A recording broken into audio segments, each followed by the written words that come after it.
Quran has to say about tomorrow. It was our good fortune that we were students of such a scholar.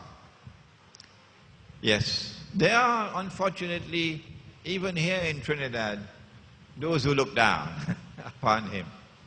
And we feel sorry for them. They do not recognize the greatness of that teacher. When the two oceans of knowledge, the one externally acquired, the one internally acquired, come together, and you use the methodology that I mentioned in chapter 3 of this book, now we can go to the Quran, so that the Quran can explain to us the world today. In this session, we're only going to give you a taste of what is to come.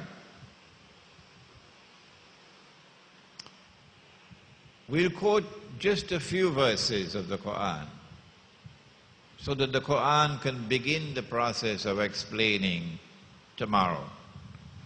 This strange age, this last age, where are we going? What is the end? What is the culmination? In Surah Al-Ma'idah, Surah number 5 of the Quran, the verse is around 49 or 50. And you'll find that verse in this book. Oh, it looks like Jerusalem in the Quran, doesn't it? I only got it last night. And it's much bigger than the normal Jerusalem in the Quran. Because the Malay language, they take 2 pages to say what you can say in English in 1 page. This is the Malay translation from Malaysia and Indonesia, Singapore. In this book, you'll find that verse. In this book, an Islamic view of Gog and Magog in the modern world, you'll also find that verse where Allah gives a command. Listen to the command, and now I can speed up a little bit. بعد أعوذ بالله من الشيطان الرجيم يا أيها الذين آمنوا, O you who have faith in Allah, لا تتخذوا اليهود والنصارى أولياء. Do not take the Jews, do not take the Christians as your awliya. Now remember, we have discarded that deficient and defective methodology, the one where you take a verse in isolation, stand alone, to derive meaning. We've thrown that out of the window. Do not take the Jews and do not take the Christians as your awliya, your friends and allies. بَعْدُهُمْ أَوْلِيَاءُ بَعْضٍ بَعْدُهُمْ أَوْلِيَاءُ بَعْضٍ. When we look at the translations of the Quran, all the translations of the Quran say the same thing.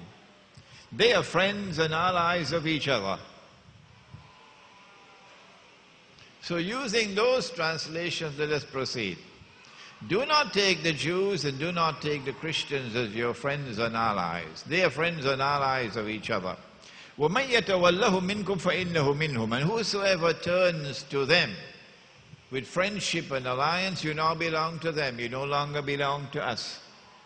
إِنَّ اللَّهَ لَا يَهْدِي الْقَوْمَ الظَّالِمِينَ. And Allah condemns it. This is an act of dhulm, wickedness.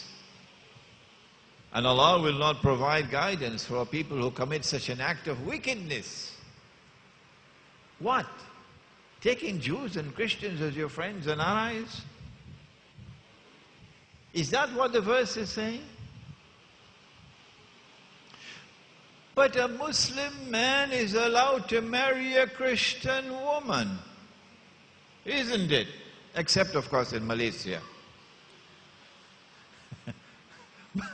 So, if we use this translation, then he'll have to say to his wife, let me teach you another expression now, Trinidadian expression. You can call your wife Dudu. So he'll have to say, Dudu, you can be my wife, but you can't be my friend. Huh? Did you hear that?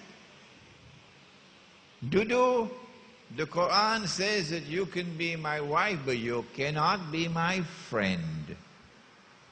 Kind of strange, eh? Is this what the Quran is saying? Come on. Will you accept that translation? That standalone, defective, deficient translation?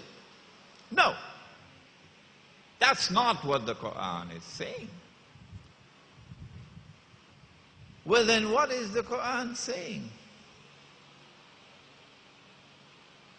Do not take Jews and Christians as your friends and allies. They are friends and allies of each other.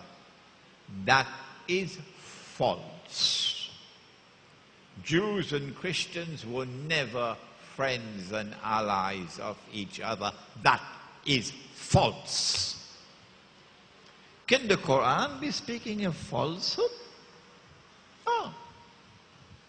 The Quran is not saying that.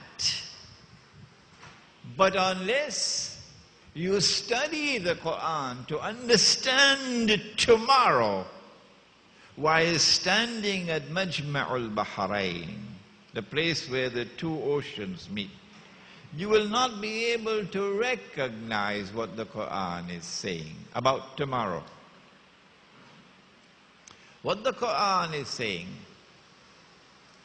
is, do not take such Jews and such Christians as your friends and allies, who themselves are friends and allies of each other.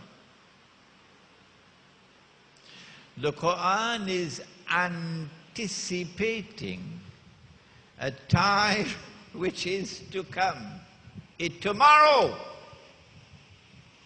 when there will be a mysterious reconciliation with part of the Christian world, not all, and part of the Jewish world, not all, who are going to reconcile with each other, and a Jewish-Christian alliance will emerge in the world.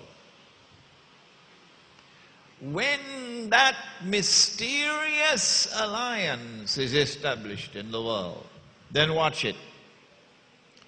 Watch those Jews and those Christians, not all. When that alliance emerges, a Jewish-Christian alliance, then you are prohibited from becoming their friends and allies. Do you think the government of Egypt would be comfortable with this verse of the Quran? Or the Saudi government? Or those who are ruling Pakistan from Islamabad? That Jewish-Christian alliance has emerged. That Jewish-Christian alliance has emerged in Europe. It is a European phenomenon, a uniquely European phenomenon. Europe was Christian. It was Christendom. Europe discriminated against the Jews.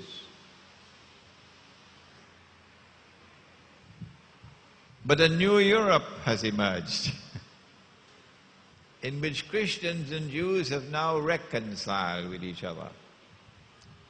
And if you didn't know it, let me tell you, the United States of America is a Judeo-Christian country. Muslim may just be tolerated, but you don't have the status that they have. It is a Judeo-Christian country.